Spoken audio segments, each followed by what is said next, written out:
Beyond Personality, or First Steps in the Doctrine of the Trinity. Chapter 1. Making and Begetting. Everyone has warned me not to tell you what I am going to tell you in this last book. They all say, the ordinary reader does not want theology. Give him plain, practical religion. I have rejected their advice. I do not think the ordinary reader is such a fool. Theology means the science of God, and I think any man who wants to think about God at all would like to have the clearest and most accurate ideas about him which are available. You are not children. Why should you be treated like children? In a way, I quite understand why some people are put off by theology. I remember once when I had been giving a talk to the RAF, an old hard-bitten officer got up and said, "I've no use for all that stuff. But mind you, I'm a religious man too. I know there's a God. I've felt him, out alone in the desert at night, the tremendous mystery. And that's just why I don't believe all your neat little dogmas and formulas about him. To anyone who's met the real thing, they all seem so petty and pedantic and unreal." Now, in a sense, I quite agreed with that man. I think he had probably had a real experience of God in the desert. And when he turned from that experience to the Christian creeds, I think he really was turning from something real to something less real. In the same way, if a man has once looked at the Atlantic from the beach and then goes and looks at a map of the Atlantic, he also will be turning from something real to something less real, turning from real waves to a bit of colored paper. But here comes the point. The map is admittedly only colored paper, but there are two things you have to remember about it. In the first place, it is based on what hundreds and thousands of people have found out by sailing the real Atlantic. In that way, it has behind it masses of experience, just as real as the one you could have from the beach. Only, while yours would be a single, isolated glimpse, the map fits all those different experiences together. In the second place, if you want to go anywhere, the map is absolutely necessary. As long as you are content with walks on the beach, your own glimpses are far more fun than looking at a map. But the map is going to be more use than walks on the beach if you want to get to America. Now, theology is like the map. Merely learning and thinking about the Christian doctrines, if you stop there, is less real and less exciting than the sort of thing my friend got in the desert. Doctrines are not God. They are only a kind of map. But that map is based on the experience of hundreds of people who really were in touch with God. Experiences compared with which any thrills or pious feelings you and I are likely to get on our own are very elementary and very confused. And secondly, if you want to get any further, you must use the map. You see, what happened to that man in the desert may have been real, and was certainly exciting, but nothing comes of it. It leads nowhere. There is nothing to do about it. In fact, that is just why a vague religion, all about feeling God in nature and so on, is so attractive. It is all thrills and no work, like watching the waves from the beach.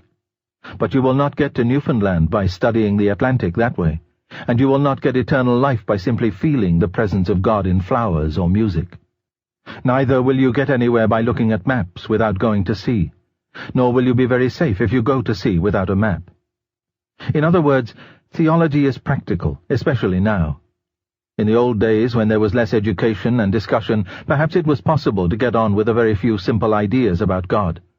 But it is not so now. Everyone reads, everyone hears things discussed. Consequently, if you do not listen to theology, that will not mean that you have no ideas about God. It will mean that you have a lot of wrong ones, bad, muddled, out-of-date ideas. For a great many of the ideas about God which are trotted out as novelties today are simply the ones which real theologians tried centuries ago and rejected. To believe in the popular religion of modern England is retrogression, like believing the earth is flat. For when you get down to it, is not the popular idea of Christianity simply this, that Jesus Christ was a great moral teacher, and that if only we took his advice we might be able to establish a better social order and avoid another war? Now, mind you, that is quite true. But it tells you much less than the whole truth about Christianity, and it has no practical importance at all. It is quite true that if we took Christ's advice, we should soon be living in a happier world. You need not even go as far as Christ. If we did all that Plato or Aristotle or Confucius told us, we should get on a great deal better than we do. And so what? We have never followed the advice of the great teachers. Why are we likely to begin now? Why are we more likely to follow Christ than any of the others? Because he is the best moral teacher? But that makes it even less likely that we shall follow him. If we cannot take the elementary lessons, is it likely we are going to take the most advanced one? If Christianity only means one more bit of good advice, then Christianity is of no importance. There has been no lack of good advice for the last 4,000 years. A bit more makes no difference. But as soon as you look at any real Christian writings, you find that they are talking about something quite different from this popular religion. They say that Christ is the Son of God, whatever that means. They say that those who give him their confidence can also become sons of God, whatever that means. They say that his death saved us from our sins, whatever that means. There is no good complaining that these statements are difficult. Christianity claims to be telling us about another world, about something behind the world we can touch and hear and see. You may think the claim false, but if it were true, what it tells us would be bound to be difficult, at least as difficult as modern physics, and for the same reason. Now the point in Christianity which gives us the greatest shock is the statement that by attaching ourselves to Christ we can become sons of God. One asks, aren't we sons of God already? Surely the fatherhood of God is one of the main Christian ideas. Well, in a certain sense, no doubt we are sons of God already. I mean, God has brought us into existence and loves us and looks after us, and in that way is like a father. But when the Bible talks of our becoming sons of God, obviously it must mean something different. And that brings us up against the very center of theology. One of the creeds says that Christ is the Son of God, begotten, not created. And it adds, begotten by his Father before all worlds. Will you please get it quite clear that this has nothing to do with the fact that when Christ was born on earth as a man, that man was the son of a virgin. We are not now thinking about the virgin birth. We are thinking about something that happened before nature was created at all, before time began. Before all worlds, Christ is begotten, not created. What does it mean? We don't use the words begetting or begotten much in modern English, but everyone still knows what they mean. To beget is to become the father of. To create is to make. And the difference is this. When you beget something of the same kind as yourself. A man begets human babies, a beaver begets little beavers, and a bird begets eggs which turn into little birds. But when you make something of a different kind from yourself. A bird makes a nest, a beaver builds a dam, a man makes a wireless set, or he may make something more like himself than a wireless set, say a statue. If he is a clever enough carver, he may make a statue which is very like a man indeed. But of course it is not a real man, it only looks like one. It cannot breathe or think, it is not alive. Now that is the first thing to get clear. What God begets is God, just as what man begets is man. What God creates is not God, just as what man makes is not man.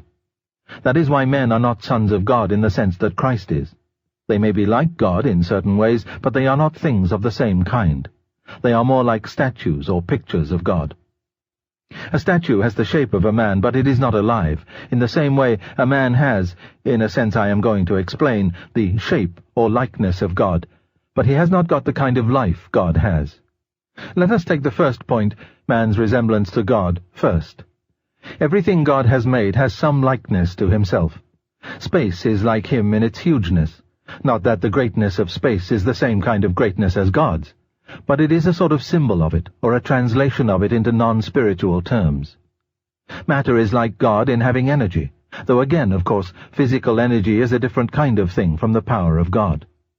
The vegetable world is like him because it is alive, and he is the living God. But life, in this biological sense, is not the same as the life there is in God. It is only a kind of symbol or shadow of it. When we come on to the animals, we find other kinds of resemblance in addition to biological life. The intense activity and fertility of the insects, for example, is a first dim resemblance to the unceasing activity and the creativeness of God. In the higher mammals, we get the beginnings of instinctive affection. That is not the same thing as the love that exists in God, but it is like it, rather in the way that a picture drawn on a flat piece of paper can nevertheless be like a landscape. When we come to man, the highest of the animals, we get the completest resemblance to God which we know of. There may be creatures in other worlds who are more like God than man is, but we do not know about them. Man not only lives, but loves and reasons. Biological life reaches its highest known level in him. But what man, in his natural condition, has not got is spiritual life, the higher and different sort of life that exists in God. We use the same word, life, for both. But if you thought that both must therefore be the same sort of thing, that would be like thinking that the greatness of space and the greatness of God were the same sort of greatness. In reality, the difference between biological life and spiritual life is so important that I am going to give them two distinct names. The biological sort, which comes to us through nature, and which, like everything else in nature, is always tending to run down and decay so that it can only be kept up by incessant subsidies from nature in the form of air, water, food, etc., is bios. The spiritual life which is in God from all eternity, and which made the whole natural universe, is Zoe. Bios has, to be sure, a certain shadowy or symbolic resemblance to Zoe, but only the sort of resemblance there is between a photo and a place, or a statue and a man. A man who changed from having bios to having Zoe would have gone through as big a change as a statue which changed from being a carved stone to being a real man. And that is precisely what Christianity is about. This world is a great sculptor's shop. We are the statues, and there is a rumor going round the shop that some of us are some day going to come to life. Chapter 2. The Three-Personal God. The last chapter was about the difference between begetting and making. A man begets a child, but he only makes a statue. God begets Christ, but he only makes men.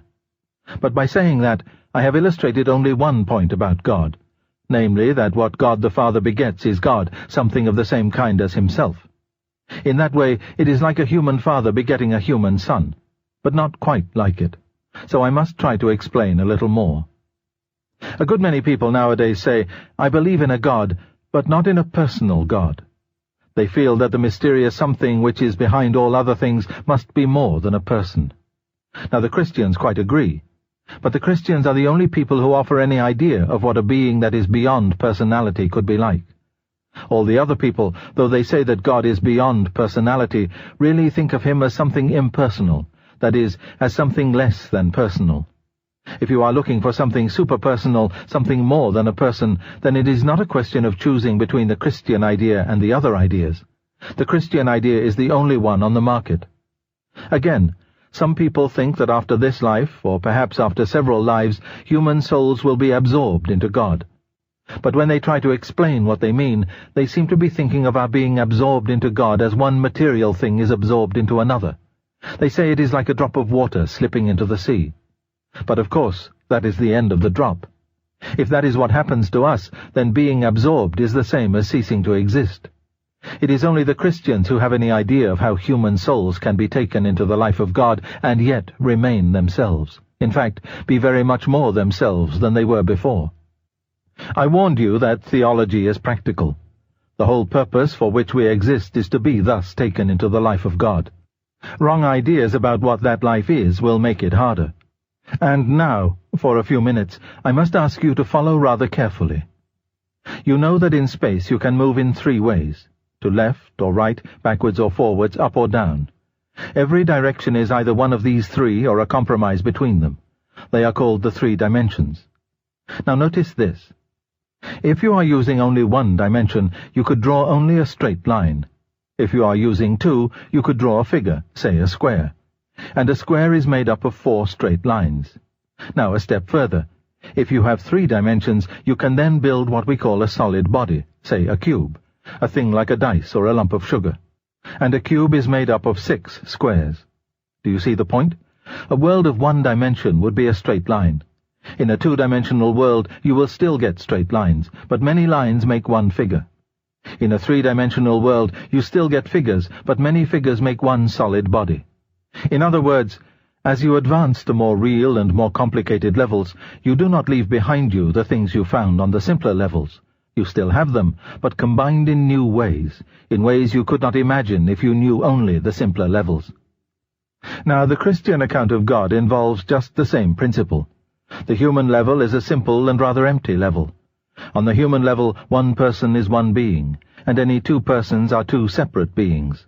Just as, in 2 dimensions, say on a flat sheet of paper, 1 square is 1 figure, and any 2 squares are 2 separate figures. On the divine level, you still find personalities, But up there you find them combined in new ways which we, who do not live on